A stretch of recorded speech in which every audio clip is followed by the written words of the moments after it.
Hi friends, വിവാഹശേഷം porn videos കണ്ടിട്ട് ഞങ്ങൾ രണ്ടുപേരും എൻജോയ് ചെയ്യുന്നുണ്ട് എന്ന് പറയുമ്പോഴും അതിൽ ഒത്തിരി പ്രശ്നങ്ങൾ ഒളിഞ്ഞു കിടപ്പുണ്ട്. എന്തൊക്കെയാണ് പോൺ വീഡിയോസ് കാണുമ്പോഴുള്ള പ്രശ്നങ്ങളെന്ന് നോക്കാം. First one, lack of sexual satisfaction.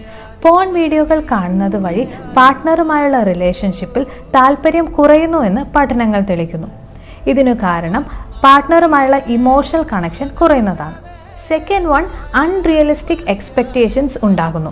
യഥാർത്ഥ ലൈംഗികതയിൽ നിന്ന് വ്യത്യസ്തമാണ് പോൺ വീഡിയോസ്. എന്നാൽ പലരും ഇത് മനസ്സിലാക്കാതെ റിയൽ ആണെന്ന് വിചാരിക്കുന്നു. Third one, decreases self esteem.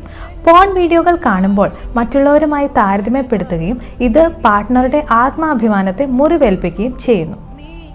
So friends, external എറൗസൽ ആകുന്ന കാര്യങ്ങൾ ഒഴിവാക്കി ഇമോഷണൽ കണക്ഷനിലാണ് പാർട്ട്ണർ ശ്രദ്ധിക്കേണ്ടത്. ബൈ.